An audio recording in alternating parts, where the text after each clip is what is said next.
He thought they were just another couple, dreamers chasing an apartment they could never afford.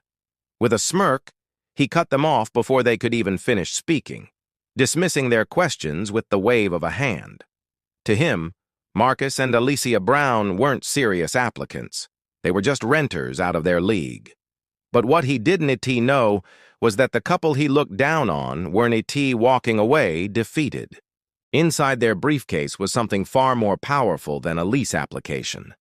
Something that would turn his arrogance into shock and his pride into rubble. Because what started as a subtle insult in a leasing office would end in a headline splashed across the city. And the twist? One signature would flip the entire balance of power upside down. Would you have seen it coming if you were sitting in that chair? Marcus and Alicia Brown had built their lives brick by brick, sacrifice by sacrifice. Marcus was a financial analyst, disciplined, sharp, and known for seeing patterns others missed. Alicia was a businesswoman. What began as a side hustle selling clothes online had grown into a boutique with real employees, real customers, and real impact. Neither of them had been handed anything. Through college, they juggled shifts, endured debt, and pushed through every closed door society tried to lock on them. Their success wasn't luck, it was persistence. By their early 30s, the Browns had stability. They weren't chasing extravagance. They were chasing a dream that should have been simple, a home. A space big enough for Alicia's expanding boutique office and the family they hoped to start. That search led them to a historic building downtown. High ceilings, sunlit lofts, a neighborhood alive with culture. On paper, it was perfect. But the reality inside the leasing office told a different story. The landlord sat hunched over paperwork, barely glancing up. His tone was curt, his questions edged with condescension.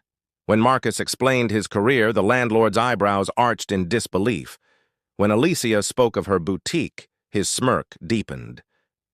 The verdict came swiftly, disguised as polite suggestion. These units are probably out of your budget. The Browns exchanged a quiet glance. They could have left humiliated. Instead, they smiled politely, gathered their documents, and walked out with something stronger than anger, resolve. Because what the landlord didn't realize was that Marcus and Alicia hadn't just come looking for an apartment. They were carrying a plan that would turn the entire conversation upside down. Days later, they returned. Not inside the leasing office, but parked across the street, watching. Families trudged in and out, some with children, some with groceries. The details most would ignore, Marcus and Alicia noticed. Peeling paint by the entrance, a broken security light buzzing faintly above the door, cracks in the lobby tiles. Online, reviews told the same story, leaks ignored, sudden rent hikes, endless excuses. Tenants described living in a place run more like a cash machine than a community. Marcus began to dig deeper. At night, his laptop glowed as he combed through public records.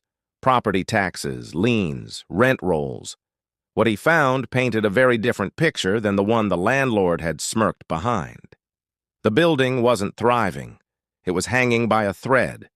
Debt piled high, maintenance deferred. One missed payment from foreclosure.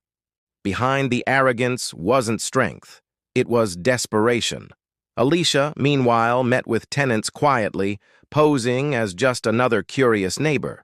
They spoke about promises unkept, repairs that never came, and a landlord who seemed to care only when rent was due. The Browns connected the dots. The building wasn't a fortress. It was a crumbling empire. And in that weakness, they saw opportunity. Instead of begging for a lease, they went directly to the bank. What began as cautious phone calls turned into meetings in glass-walled offices. Marcus laid out spreadsheets with surgical precision, showing the financial reality.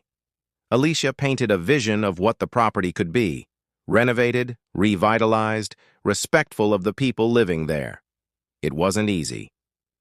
The bank hesitated, skeptical of handing over such a large property to a young couple. Deals nearly collapsed. Calls went unanswered for weeks. The Browns felt the weight of every obstacle pressing down, but they didn't stop. Night after night, they worked, polishing proposals, rallying support, tightening every number until the deal became impossible to ignore. And all the while, the landlord carried on as though he were untouchable, still bragging, still smirking, still blind to the storm forming around him. Then came the midnight call. One sentence changed everything. The bank is ready to move forward. The landlord was in his office when the envelope arrived. Heavy paper, official seal, the kind of letter that makes your heart race before you even tear it open. He ripped it at the edges, his usual smirk tugging at the corners of his mouth, until it didn't. Notice of transfer of ownership. His eyes scanned line after line. His hands trembled. Each word chipped away at his pride until the final blow landed. The new owners weren't strangers. They weren't a faceless company. They were Marcus and Alicia Brown, the couple he had dismissed as out of their budget just weeks before. The news spread like wildfire. Tenants crowded the lobby, whispering, buzzing with rumors. And when Marcus and Alicia walked in, they weren't applicants anymore. They weren't asking for permission. They were the ones holding the keys. Marcus shook hands firmly, promising tenants their concerns would be heard. Alicia jotted down notes, already drafting repair lists and renovation plans. Meanwhile, the old landlord sat silent, his empire ripped away, not by a rival developer, not by chance, but by the very people he once mocked. In the weeks that followed, the building began to change. Burned-out lights replaced, cracked walls repainted, leaks sealed. For tenants who had grown used to neglect, the transformation felt almost unreal. For the first time, they weren't invisible. They were valued. But for Marcus and Alicia, this was never about revenge. It was about dignity, about rewriting a story that for too long had ended in silence and dismissal.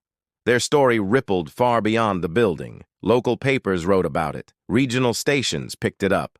Soon, national outlets were sharing the headline, "Landlord doubts black renters, but their bank statement buys the building." To some, it was poetic justice. To others, just a rare exception. But Marcus and Alicia knew the truth. This wasn't luck.